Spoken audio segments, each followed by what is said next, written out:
Hello, I'm Colin Sullivan. And I'm Lindsay Mills. And this is Almost Live, a weekly show designed to give you the who's who and what's what of Telluride in Mountain Village. And we have a very special holiday edition today featuring double the interviews and double the community content.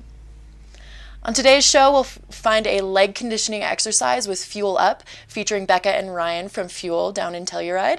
And then we'll learn how Telluride Truffle makes their fabulous truffles. I'm going to be joined by Catherine Warren for her Warren Commission for news on the local music and entertainment scene. And then we're going to learn a calming breath exercise on yoga with Barbara. Then over to the wine geek, food freak, Mr. Patrick Legans himself for one of his favorite dishes, chicken alla Pusinella. Speaking of Patrick Legans, our wine geek food freak will be our first special guest. And then we'll chat with Downlow extraordinaires Laura and Geneva Shawnette. Local celebrity Marla Meridith will be joining us on the couch. And then we'll find our favorite magician, Ty Gallenbeck, here in the studio. For our retro ride today, we have a 2006 Kodo lip sync piece. Now, over to Fuel Up with Becca and Ryan. We're going to do a leg workout to get us ready for the hill. And then I'm going to be joining Catherine Warren for her Warren Commission.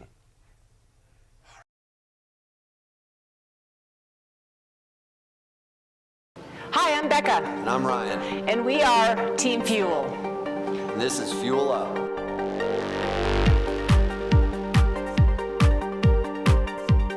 Thanks for joining us today. We have 4 movements, all leg-based, to prepare for the slopes. We will be going through a basic squat, a reverse lunge, a jump lunge, and a jump squat. First, Ryan. Feet hip distance apart. He will keep upright through his core, abs engaged, and squat. And if you want to turn towards sideways so they can see, the weight will essentially be in his heels, his core will be engaged, and his shoulders will be over his hips. As he lowers, we ensure that there's no arch in his back, and as he pulls up through the body, he's engaging his quads. If you want to do 5 more, that would be great. Perfect. So that's a core and leg dominant exercise. The next exercise will be a reverse lunge. He will stay in his upright standing posture and he will step backwards to open the hip and lower the body to the floor.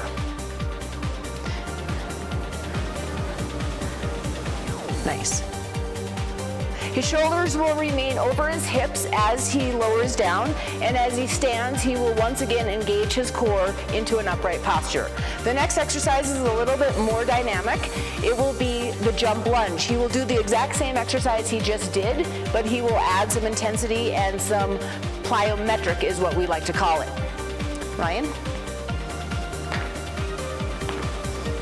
One may ask, my knees hurt. I've had a knee injury. I've had surgery. Should I do this? With the jump plyometric, you should always listen to your body. You're the boss, you know best. If the jump tends to bring pain to the knee joint, you will scale back and do the reverse lunge. You can also modify or vary the exercise, but maybe taking it into a forward lunge. Just changes the variability on that. The next exercise, the final, the 4th, will be a jump squat. Ryan will perform the exact same basic squat motion that we've talked about in previous series on this, but he will again show some dynamic explosion on the up.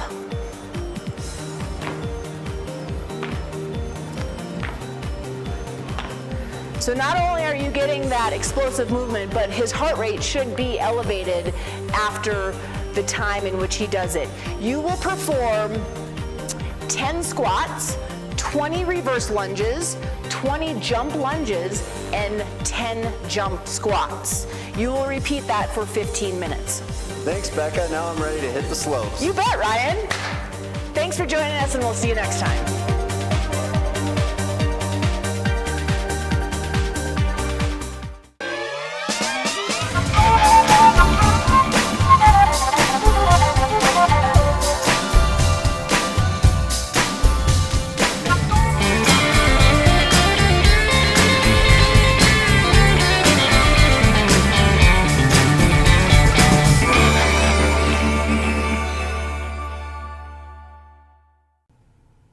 Thanks a lot to Becca and Ryan. There you go. Do that leg workout and then get yourself out there on the hill. And we are here for a special mega holiday edition of the Warren Commission with Miss Catherine Warren. Catherine, how are you? I'm doing well. There's a lot coming up. Yeah, so you ready for the monologue? Yeah, go ahead. The book is open already. You're Ready. into it. Okay, monologue, go. So Friday night, December 28th, is Après Art at Mountain Lodge, and that is a really fun kids art class. It's Friday and Saturday, the 28th and 29th, and then again on January 4th and 5th at the Mountain Lodge, taught by A.J. Crocker, former 5th grade teacher, fabulous art teacher, and it's a really great event that they're doing for the kiddos at Mountain Lodge, and then the parents can go grab a drink, dinner, hang out, and then come get their kiddos. Also, the same sort of schedule as Après Art, both Friday and Saturday of this broadcast time frame is Mind Blown at Hotel Madeline, a magic show. When I looked, tickets were almost sold out for a couple of the shows, but he is playing Friday and Saturday night at 7 and 9 p.m. Back-to-back shows. Great. Brave man. Also on Friday night, you guys actually have the Downlow Telluride Theater storytelling event, and I understand there will be more on the Downlow later in this episode. That's right. We're going to talk to Geneva and Laura. Yep, but that is at 8 p.m. free show if you're out and about on the 28th. Also on the 28th is Freddie and Francine playing at the Sheridan Opera House. Okay. A lovely indie folk rock pop duo. You don't say, Freddie and Francine. Yeah. I'm sure they're great. Yeah. They played at Music on the Green, and they've played at Bluegrass Festival. They're super fun, and the seats will be in. That'll be a great show at the Opera House. And also on Friday night, if you're out later, DJ Castle is playing at the Liberty, a 10 p.m. show. Also, while I'm thinking about the Liberty, every Wednesday throughout the entire season, they have open mic nights, and every Thursday they have karaoke. So if you want to go show off the song you just wrote, or whatever comedy set, or the song somebody else wrote. Yes, you can do that too. Karaoke. Yep. So check that out at the Liberty. Of course, free to either of those weekly events. Let's see here. Okay, Saturday night, the Sheridan Opera House has the Hot Sardines, a fabulous sort of, think Big Bad Voodoo Daddy style. So like new age, jazz, high energy, swing music, and that's part of the holiday concert series at the Sheridan Opera House. And that show starts at 8 p.m. Sunday's a pretty mellow day, so go out, enjoy the beautiful weather, and hopefully, or new snow, whatever the forecast may bring us. Sunday's ski day. Yeah, enjoy time with the family before the New Year's Eve craziness sets in.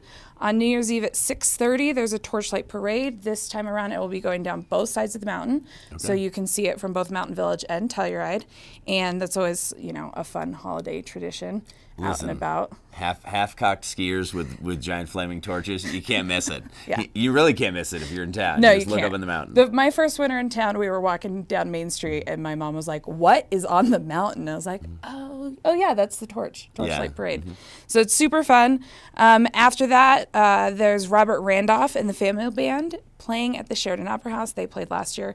Best New Year's Eve show I've ever seen here in Telluride. Cool. So go check that out. The Liberty has a great band called Steady Flow playing, and I got a little bit ahead of myself because earlier on New Year's Eve at 5:30, AHA has their annual New Year's Eve gala featuring Craig Childs this year, a well-known author, and you can find out more information about that online at aha.org. What else here? Take a breath, Catherine. It's the holiday time, Just got to get through it all. Yeah. We had a rest on Sunday, and now we're into the final stretch. Yes. So which is? After you've done open mic night on Wednesday, the 1st, Thursday is bingo night hosted by Telluride Theater at the Phoenix Bean. That starts, I have 6:30, but I've heard 7, so show up early and get a drink, have some dinner, and play bingo with sometimes Colin, sometimes your colleagues. It's more Kat and Henry and those guys, but it's about 7 o'clock it starts. Yeah, and then on Friday, January 4th, an amazing band is playing. They're called Emancipator at the Sheridan Opera House. However, they are sold out, but that night when the doors open at 8, you could go kindly ask the woman at the box office, Emma Gross, how ticket sales are looking, and sometimes tickets are turned back in.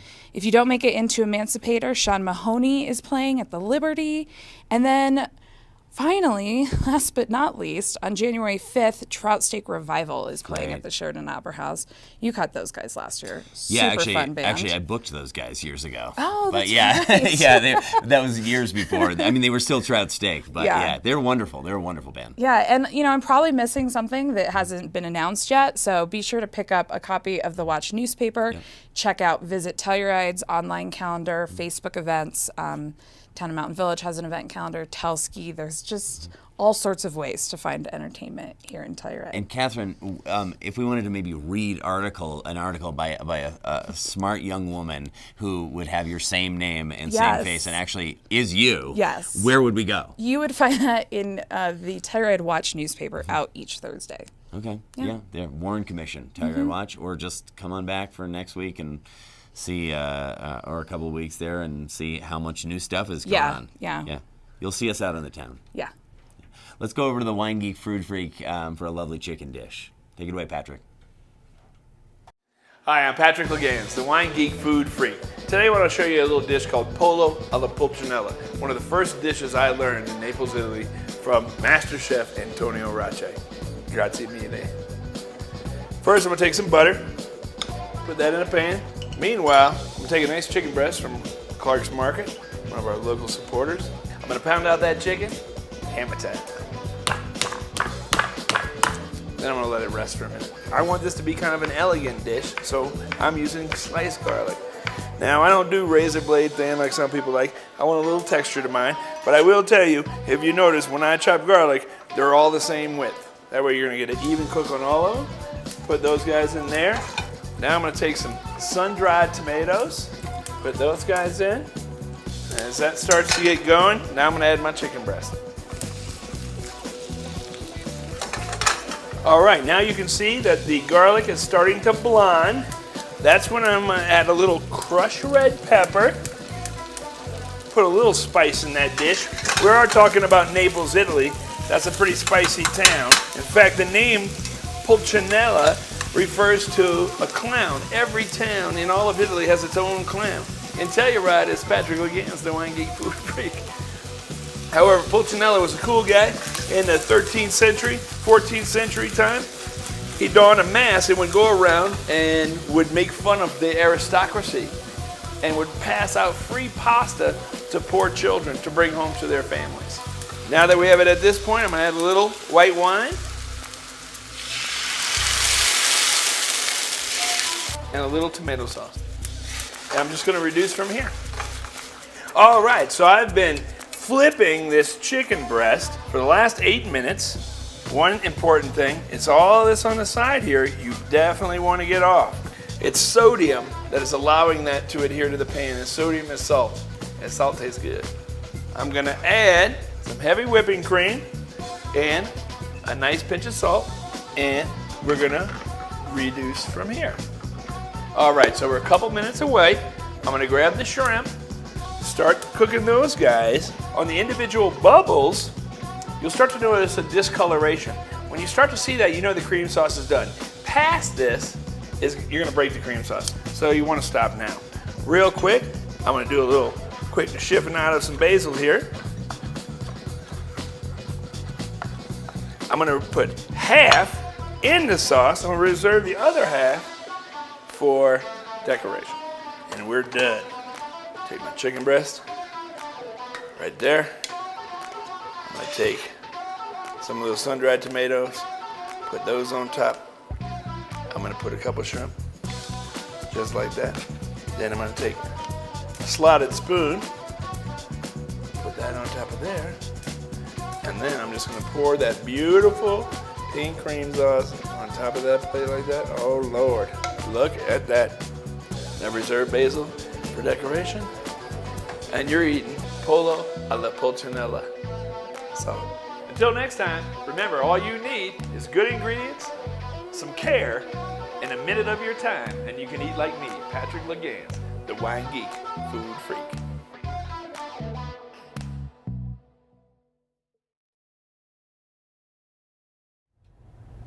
That was a fantastic chicken dish that you might have seen before. Now go make it at home. But presently, our Wine Geek Food Freaks in-house, Patrick Legans. Hey, how you doing? Good, thanks. Hey, I'm glad to be here. So happy to have you. Thanks. So something we love to do on the show is find out how you got to Telluride. Well, the first time I came to Telluride, I've been here 10 years. The first time I came here, I was 21 years old, and I was in Gunnison, Colorado, and a friend of mine said, hey, there's this thing called the Bluegrass Festival in Telluride, Colorado. Small festival. Do you want to go? And I said, sure. I remember Bruce Hornsby was the headliner, and so we got here, and we had a good time that first night, and everybody kept talking about this thing called the Bear Creek Falls. Bear Creek Falls, Bear Creek Falls. So, as happens at bluegrass festivals when you're 21 years old, we woke up and we imbibed in Did some things. And we hike Bear Creek Falls. And when we get up there, we sit on the rock where the water goes around both sides for about 7 hours. And we're bleeding all over. I mean, we are cut up, bleeding everywhere. And people who look like my parents, like shirts tucked into their shorts, are walking up and taking photos. And we're like, how in the heck did these people get up here? We couldn't believe it. We had no idea there was a path or a road. We hiked up the river. Now, I run that thing all the time now, and I look over the edge. I'm so happy I'm Just not remembering dead. how that, So how that happy I'm went. not dead. So, about 10 years ago, I sold some restaurants, and I was looking for a place, that I wanted to, live for a long time and have, raise a family. And Telluride came up on the list. I was actually looking for a restaurant for sale, and at the bottom of the search page, it said Peaks Resort and Spa, looking for a director of food and beverage. So I'd worked for myself for about 20 years, and I woke up, had a coffee, and I wrote my first resume.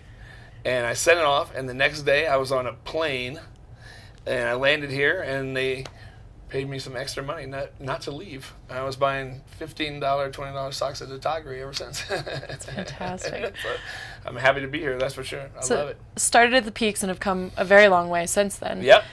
Working on your own projects right now. Can you tell us a bit about what has happened since? Sure. So I came here for the Peaks. I always owned restaurants, and I always had this business called Wine Geek Food Freak.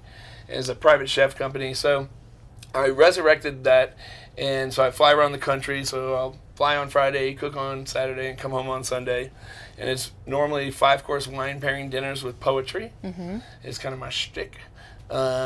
And it's super fun. It's working very well, and it affords me to be able to live here and enjoy outdoors and whatnot. At the same time, I met a great friend of mine, Josh Klein, and Melissa Klein. We call her Mama P, for those of you who know who she is. And they're New Orleanians like myself, and we became good friends. And they wanted to start a little pop-up restaurant called Sidework, which I became a part of. And now we're in our 5th 3-month season. So we're open 5 days a week, 3 months in the winter, 3 months in the summer. It's a brand new menu, brand new artwork every time. So it's like a 3-month-long pop-up, basically. It's super good. We're super proud of it. We're having a super great time. Yes. And then, of course, I do Telluride TV, the cooking show, which I very much enjoy. As we do. And I'm trying not to smile, but I can't help myself. So anyway, I love Telluride. I have little kids, and they're little bomber skiers, and I can't even keep up with them. They look back at me. That's how it's supposed to be. Yeah, so I love Telluride. I feel like, we went on a vacation not too long ago, and when we came back, we were pulling it in down valley, and we were pulling into town, and you can see the Box Canyon, and I felt for the first time, I was like, man, I'm coming home. Yeah. So that's a good feeling to have. That's a really good feeling to have. Telluride I always say Telluride, it's not an easy place to get to necessarily. Mm-hmm. So everyone that's here, yourself, myself, visitors, everyone's here on purpose. And that's like a real intentional kind of community. And for me, that's super important in my life, to be around those types of communities and people. So I'm super stoked. Yeah, it definitely unites the community in that way. And I know everybody's been raving about Sidework for as many months as it's been running, which is fantastic. Super fun. We're super passionate about what we do, and the menu changes every single day. Mm-hmm. So we're having a good time. That's fantastic. So tell me your favorite dish you make as our final question of the interview. Well, one of my favorites of all time is actually the pollo alla pulcinella that you just saw on Telluride TV. It was, I'm a big history kind of person, and I certainly tradition, and then I pay a lot of homage to people I've learned from. So we always stand on the shoulders of others. And Antonio Rache, I'm about to cry because it means a lot to me, taught me that dish, and so it's probably my favorite thing. Yeah, one that'll stick with you for a long time. Yes, ma'am. Well, thank you so much for coming in. Definitely pleasure. go check out Sidework and book Patrick to cook for you in your home. Wine Geek Food Freak.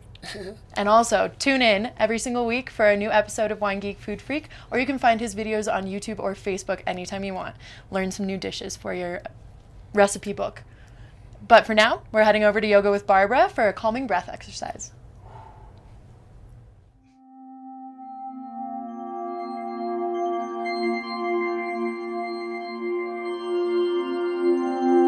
Hello and welcome to this mini yoga series in beautiful Telluride, Colorado. My name is Barbara Glansnick, and today I want to show you a very easy and calming breathing exercise that you could do really at any time of the day if you feel like your monkey mind is not quieting down at all.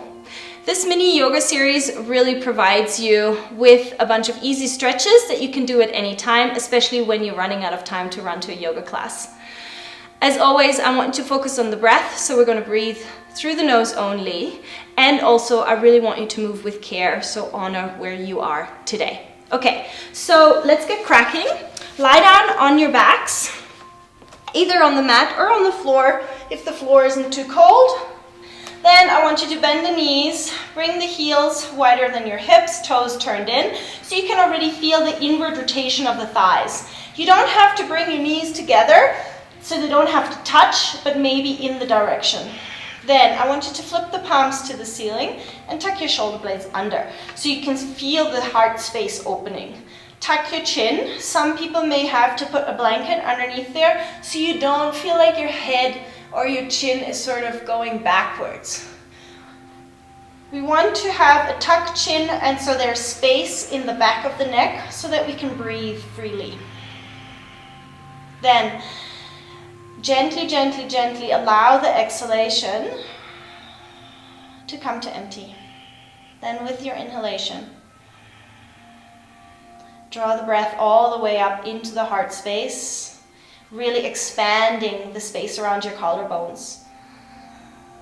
And then again, exhale. Again, inhale.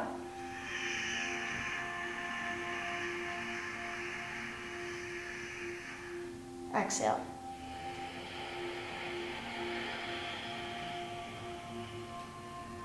Inhale.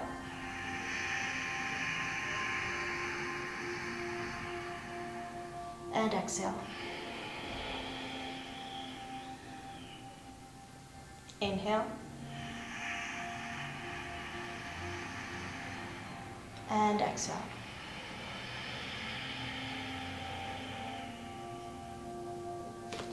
When you're ready, you're going to roll to your right side and slowly, slowly, slowly come up to a seat. This is a very simple breathing exercise that you could do anytime. If your head position is correct, you can actually watch as your heart raises with your inhalation. I recommend doing this between 5 and 10 minutes every day. It increases your lung capacity rapidly, and it also really quiets the mind. One of the most important things is to keep the inward rotation of the thighs and to gaze towards the nose tip.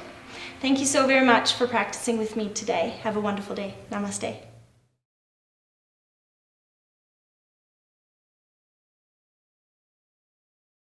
Lost in a strange land, caught up in this game plan, trying to find my way back to the train station. Looking outside, but it's not a placement, it's a state of mind. Graceland. Heaven is here.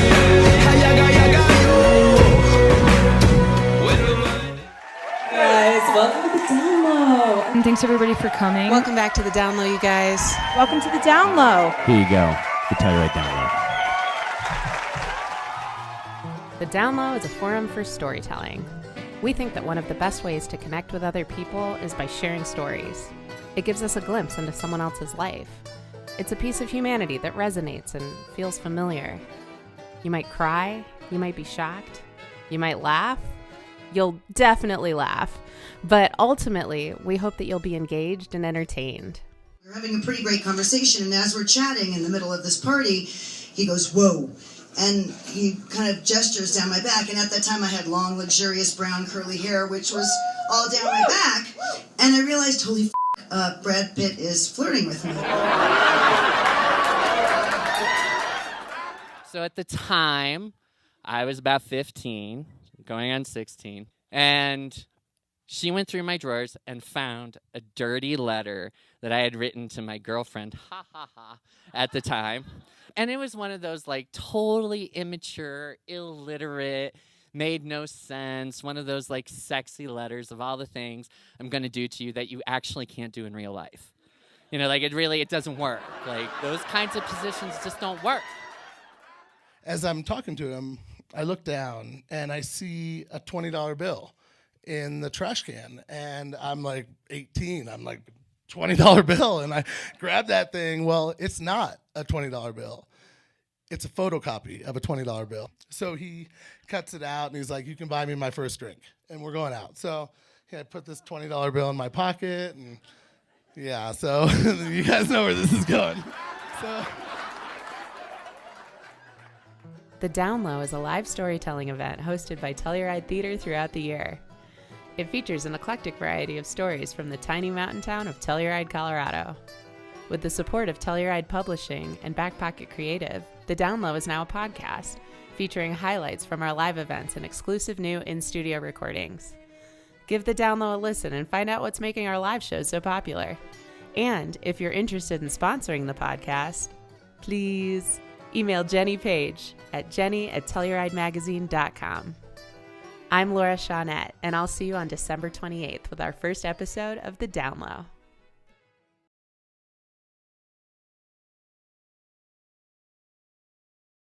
And I'm here with Geneva and Laura Shawnette, Hi, Colin. local power couple, and Downlow purveyors, town council member. Yes. You kind of do it all.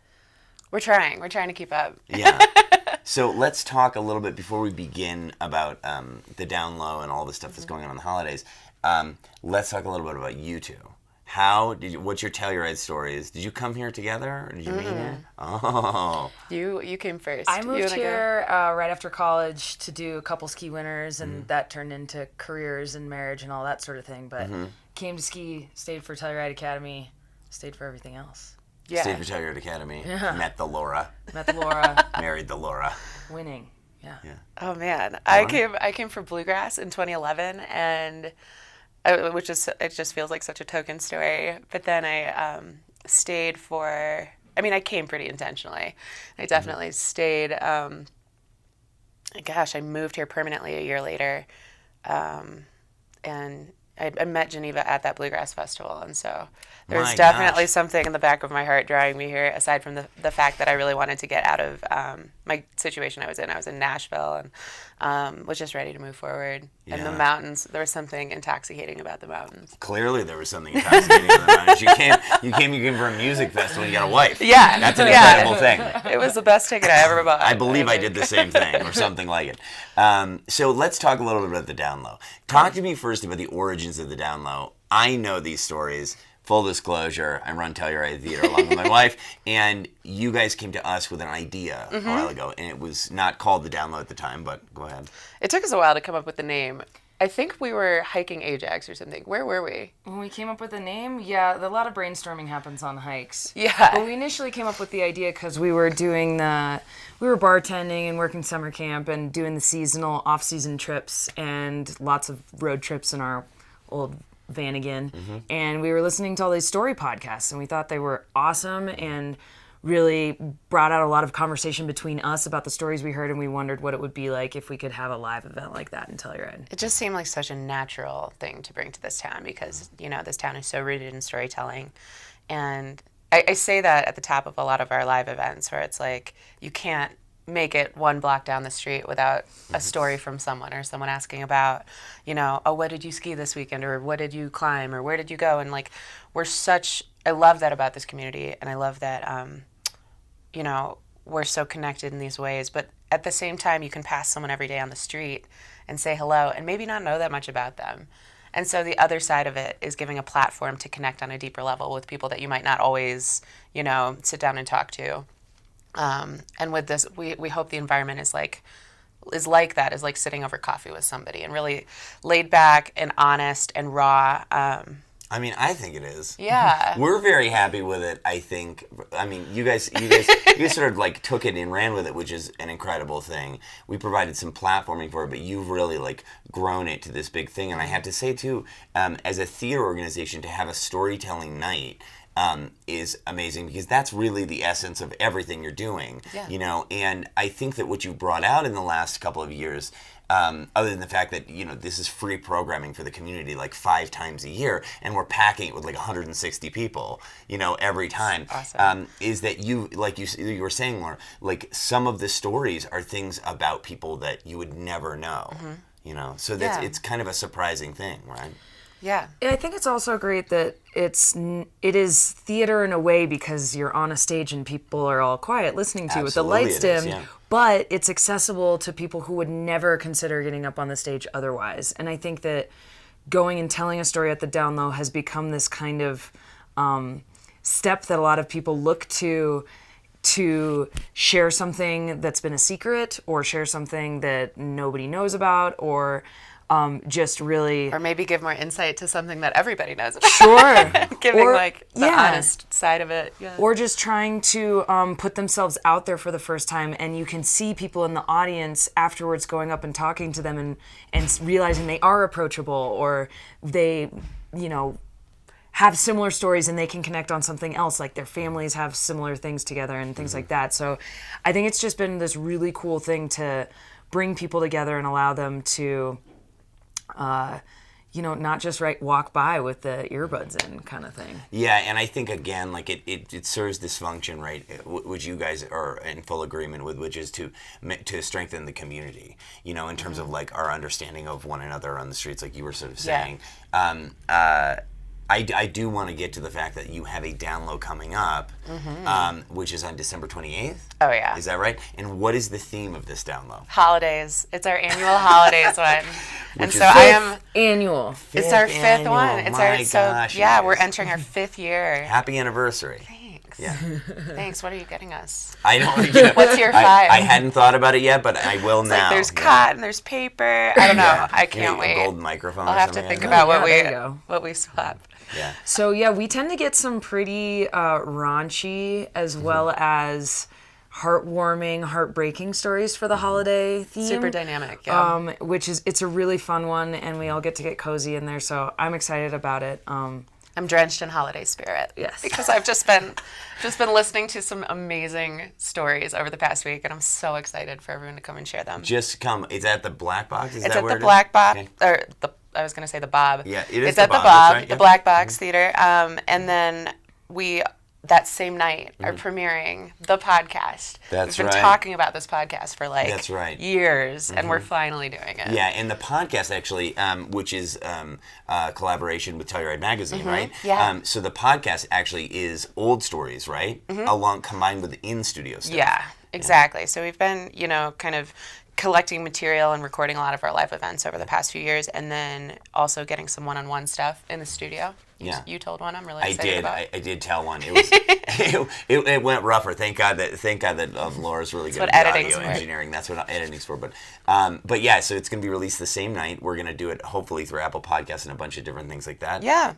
But you ladies have done more than your share for the community, and I think that we could stay here forever and talk to you. But thank you so much for being here to just talk about the Downlow. Yeah. We hope to join you on December 28th. Please do. And see the liveness. Plan on it. Yeah. Thanks for having us. Thanks a lot, Laura. Thanks, Geneva. Thanks, Colin.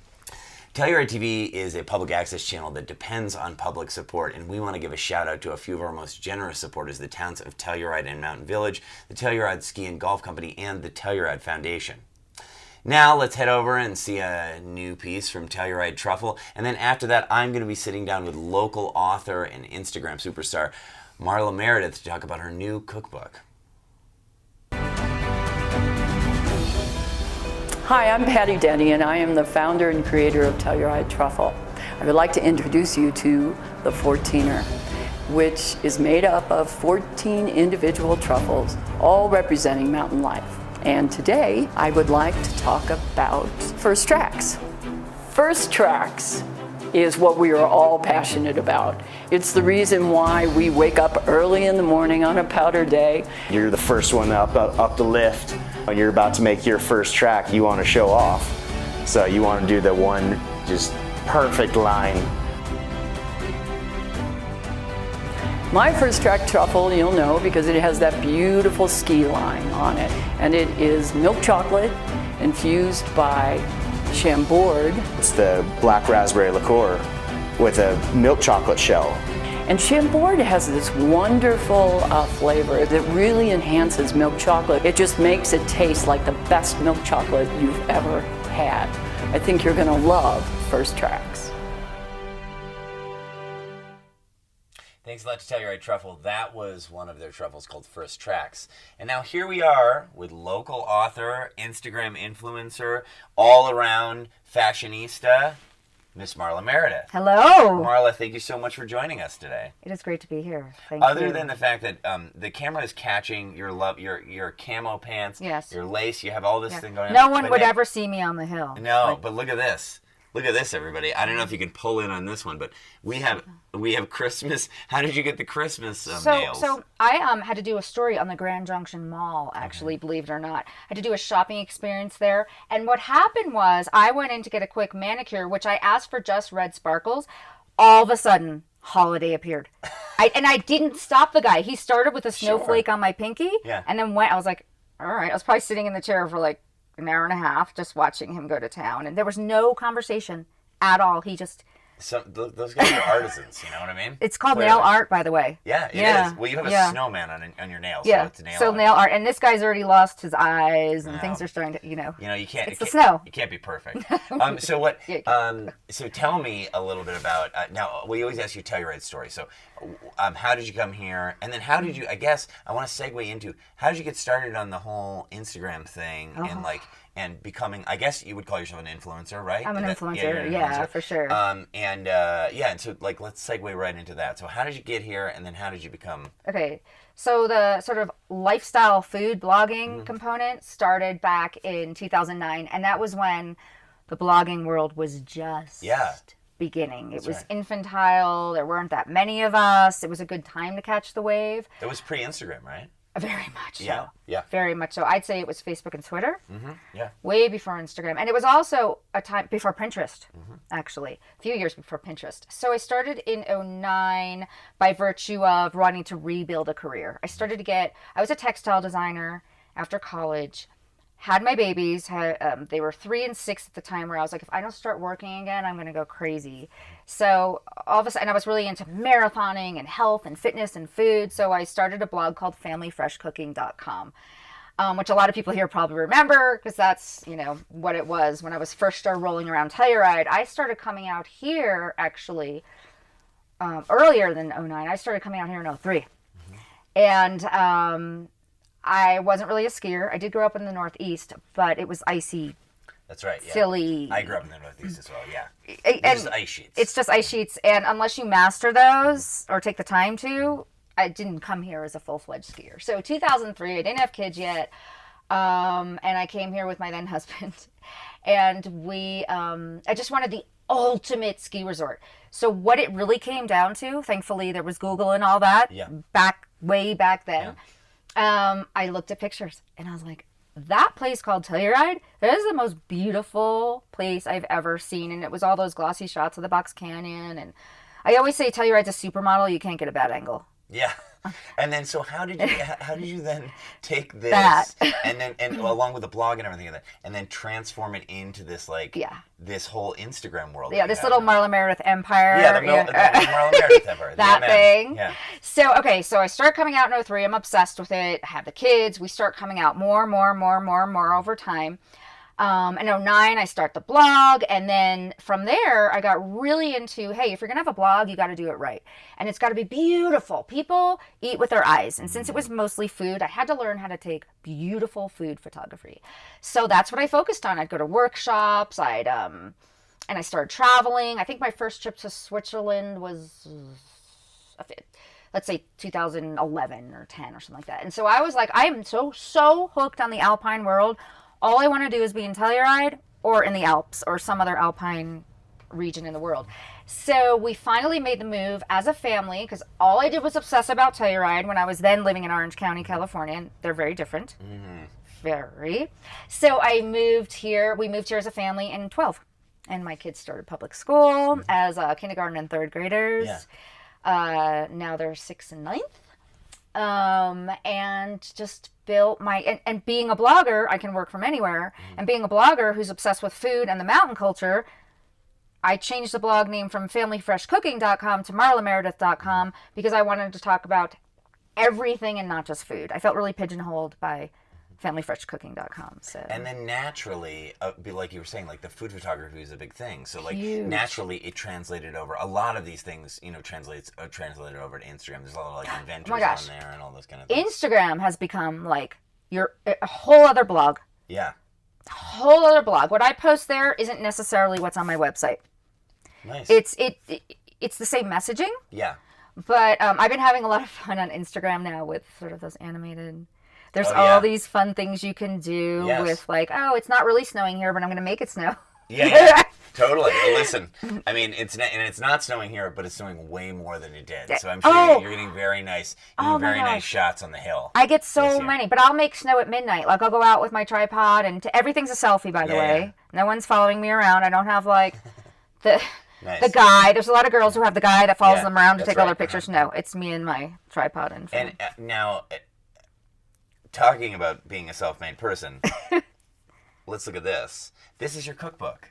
You released a cookbook. I did. There's you. That's High me. Alpine Cuisine. That's a selfie. And there is there is a variety of stuff in here. What are some of your favorite dishes in here? I saw the cookies in here. Okay. The other night we actually had a chat at the library. I did a signing, and speaking of which, there'll be signings throughout the season, just so you know. Yep. Okay.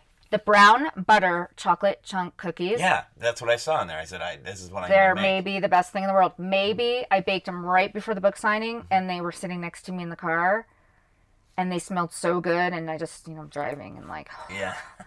I don't know if there's a law against cookie eating and driving, but no, not for somebody who wrote a cookbook. Right, well, right. But you also have dishes in here from everywhere, from where you were going all over, like in Switzerland, Germany, and things like that. And you could see they're all the traditional dishes and those kind of things. So, did you go there, have them, and then to sort of speak to the chefs about how to make them, or how did that work? Yeah, there was a few. So I've been traveling to the Alps for quite a few years now. So beyond, there's so many great U.S. ski resorts, obviously.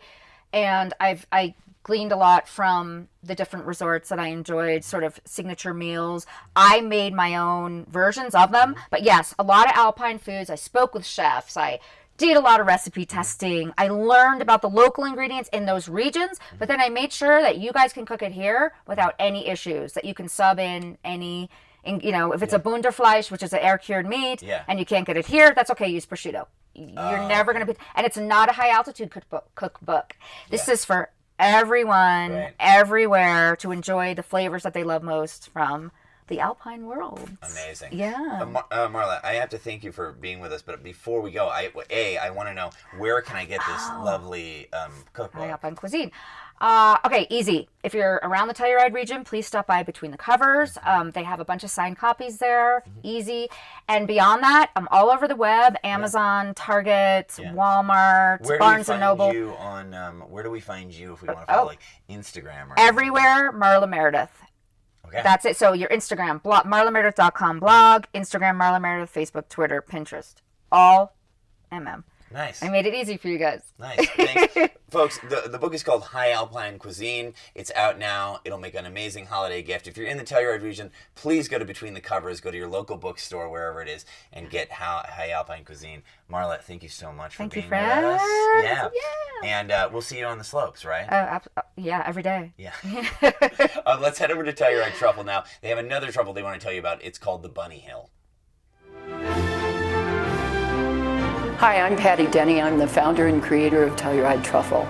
I'd like to introduce you to the 14er, which is made up of 14 different truffles, each one representing mountain life. And today, I want to talk about Bunny Hill. You'll know the Bunny Hill truffle because it looks like the track you leave in the snow when you're just learning. I mean, it's all over the place. It's a milk chocolate shell, and then it's a milk chocolate filling and a milk chocolate bottom. So it's milk all the way through, which is my favorite chocolate. The garnish looks exactly like a beginner skier on the Bunny Hill. The Bunny Hill truffle is infused with banana, and it's in milk chocolate. I made this especially for children because they love banana and milk chocolate. You're gonna really love the Bunny Hill truffle. Welcome back. Definitely head over to Telluride Truffle to try out that Bunny Hill. Bring your kids in. They're going to love that one. But right now, I am here with Ty Gallenbeck, famed local magician. I don't know about that. Yes, definitely. Your big talk about town. Mind blown at the Madeline, of course, which we'll get into in a bit. But first, I'd love to hear about your background, how you got to Telluride, how long you've been here. Absolutely. So I grew up in Western Colorado. Tried to run away and went to Southern California for a few years, and my now wife brought me kicking and screaming back to Western Colorado. But now, as I have two daughters, 8 and 5, being in Western Colorado, there's no place better than this area. So grew up here and then worked in Vail Beaver Creek area for a summer and didn't love it, and kind of remembered we actually used to ditch high school to come to Telluride. Like, that's what we would do. Excellent. And so I remembered how beautiful it was, and I was like, man, that really would be the perfect place to try to launch this show idea. And so, yeah, ended up coming up here and landed a gig at the Madeline, and have been here ever since. That's fantastic. Yeah, well, it's been a dream come true. Welcome back to the Western Slope. That's right. That's fantastic. So how'd you get into magic to begin with? So I actually was in college, so I started pretty late for most people, but saw David Blaine's first television special, and it was really more of a puzzle that I wanted to figure out how he did what he did. And so I went out and bought a book. And I talk about this in the show, but the book was actually written in 1902 by a card cheat under a pen name. And to this day, nobody knows who actually wrote the book. Wow. But in that book, it taught a bunch of the moves that he was using. And so I was able to kind of dissect what he was doing. And then from there, it just kind of took off that it was a fun hobby. So fantastic. Yeah. Were you prone to math and science when you were growing up? I was, very much so. Yeah. Yep. It seems like that perfect blend when you're coming into puzzle solving. Take it apart to figure out how it works. Yeah. And yeah, fantastic. Absolutely. So when did you start doing magic professionally? I would say full-time about 7 years ago, but I've been performing for the last 15 years now. 15 years, yeah. So. And where has magic taken you? All over the U.S. We've been coast to coast, and then last year did my first international gig in the Dominican Republic, which was a crazy experience. Yeah. You can't say magic, which was really interesting. Like, you have to say illusionist all the time, because if you say magic, you could actually get burned at the stake, kind of thing. So kind of witch hunt there. Yeah, absolutely. Got it. There's actually a famous professional magician that was on a television show, and the host lit him on fire with like holy cologne and like sprayed it on him. So I was very like careful with how I said very things. Very tender, yes. Illusionist, tricks, no magic. So. I see. Yeah. So any big plans for the upcoming year? Well, so this summer we had I think the last time I was on here was back in last winter. And so this summer we actually added a late show, which was super fun. And so this winter we've carried that over. So we're actually doing late shows almost every Friday night. We have a 9 p.m. show. So we're doing shows Friday and Saturday nights all winter long. Fantastic. I'm so excited to be back doing this again with those shoulder seasons. You know, you take a couple months off, but it's great to be back. Yeah. So, yeah. And that's at the Madeline. Where in the It is. Madeline can they find you? So the show takes place on the second floor in one of the banquet rooms up there. But we encourage people to come early, go visit the M Club or the Black Iron, get food, bring drinks into the show. We want it just to be kind of a fun time. And, Definitely some of the best food in town also. Oh yeah, it's incredible. So and I will recommend, little side plug, but we have a custom cocktail that the M Club carries. So called the Mind Blown. I designed it. Strongly recommend that. That's fantastic. So, A little bit of magic there to allude to. That's right. Yeah, good. So where can people get tickets? mindblownatthemadeline.com, or if you're in town, you're more than welcome to go by the concierge at the Madeline, and they'll be able to set you up as well. Fantastic. So that'll run all winter long. All winter. Running straight to the end of the season. That's right. Fantastic. So definitely, Mind Blown at the Madeline has all the ticket dates and availability and stuff. So just jump on there and see which one you want to come to. Yeah.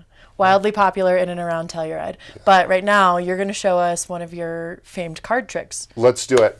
This is actually one of the first tricks I learned when I watched David's first special. And it's a game called 2-Card Monte. There's a game called 3-Card Monte where you follow the queen. It's like a street hustle game. This is a version only using 2 cards. So if you'll hold your right hand like that, perfect.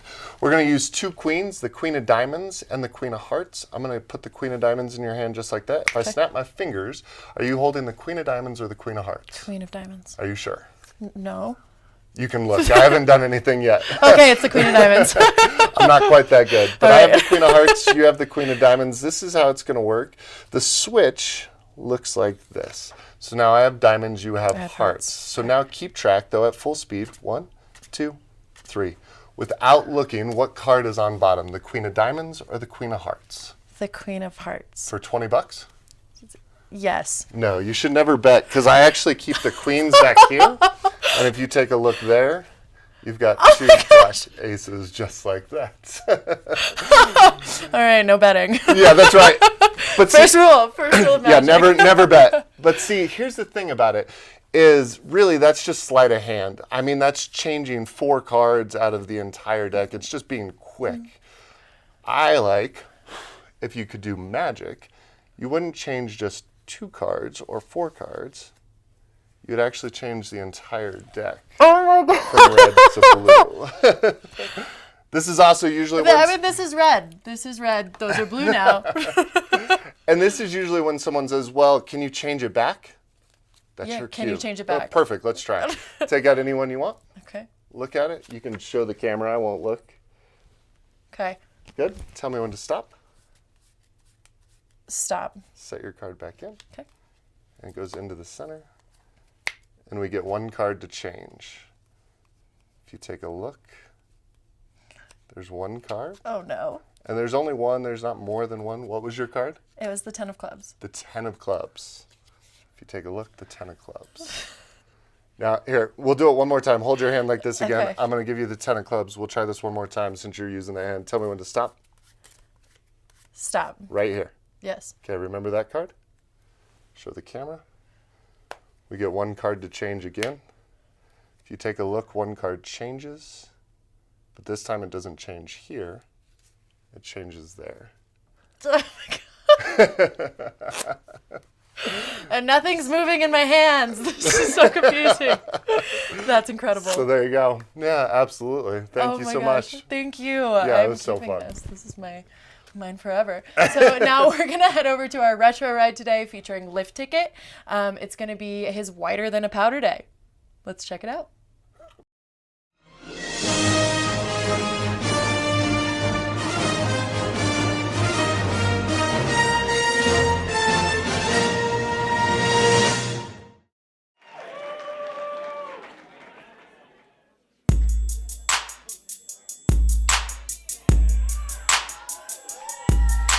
I'm pedaling Pedaling my cruiser through Telluride. I got a 40-ounce of Red Bull by my side. I let it drive by full because I'm on my bike. But you can hit the Judd Weeby fool and take a hike. I ain't packing no heat, so you need not trip. The only weapon I need is my pointy-ass ski tip. I'm from the hood where the skiers meet. South Central Telluride. Down Oak Street, I start every day going up Lift 8. I go straight to the top and out the gate. When I take to the air, I sail like a sailor. I got more rhymes than the plunge got flares. Now listen while I lay shit down. I'm about to tell you about life in a ski town. Damn! Looks like we got a good 6 inches out there, y'all. It's a powder day here in Telluride. 14 in the creek. Where you at, Root? What up, Petey? Hey man, you got a lighter? Neely, where you been? Where all these people come Y'all from? better buckle up and step in. Time to go skiing. Uh-huh. You ain't got a ski pass? Uh-huh. Best get yourself a lift ticket. I'm hanging out this morning on powder line. I'm puffing chronic, waiting for the clock to say 9 so I can ski. Getting to the top, what do I see? A bunch of other people in front of me. They rode the G. They let those other people up first. They beat me to the chair, and now I'll tell you what's worse. They beat me to the top. They skipped my fucking line. These people got no business being on chair 9. This really sucks. Yo, lift off, what the fuck? I've been waiting here all morning and these gapers beat me up, tell them to leave.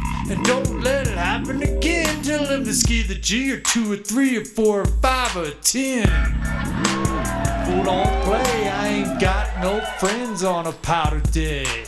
I just wanna skate. Can't make them spiral stairs, LP. The working life just ain't for me. All I really am is a ski bum. All I really am is a ski bum. Now I'm a pack of bowl and ski out of control. Cause I drop bombs like ski patrol. And I kill, so don't think I won't cause I will. I'll make you ski into a tree when I get you on the hill. Cause I'm a ski gangster who dwells on Macomb. When I'm running to my posse, that's where I'm gonna take 'em. I'll ski the reef but avoid the rocks. And then I'll duck the rope and hit the penalty box. And when I get to the bottom, I'll be the first.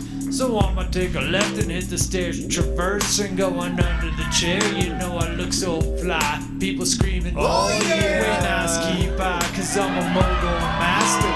I ski much faster. If I see you on the stairs, I'ma blow right past you and tear shit up, and then I'll hit LP. Fool, don't even try keeping up with me. Cause I ski fast for no damn reason. And y'all about as slow as the off season. I just wanna skate. Can't make them spiral stairs, LP. The working life just ain't for me. All I really am is a ski bum. All I really am is a ski bum. Sitting up there in your Mountain Village mansion, counting down the days to the ski expansion. Cause now that you got more money than God, you won't ride on nothing but a high-speed quad. But not me, I'm keeping it real. Macaroni and cheese at every meal. I bought a ski pass so I could get the goods, but then I couldn't pay rent and now I'm living in the woods. Do what I can to stay alive. I cleaned every single house on Benchmark Drive. I got holes in my ski socks. The only clothes shopping I do is at the free box. Always out, I never miss a rager. I'm middle-aged, but I act like a teenager. Get drunk, cause trouble round town, people frown. I blacked out at Jackson Brown. When it comes to being poor, I'm the poorest. Mooching money off the tourists, but every day I'm out there getting some. The true definition of a ski bum. I just wanna skate. Can't make them spiral stairs, LP. The working life just ain't for me. All I really am is a ski bum bum. stand up and take pride. KOTO, Telluride. You got Josh the Man and Suzanne eating sardines from a can till they raise 45 grand. Jumpin' Jam plays all Steely Dan because she can. That's public radio, man. From classical to reggae shows, nobody knows what's gonna be coming out the stereo. But it's the only one for me, 'cause it's all commercial free. Yo, 917 893. Peace.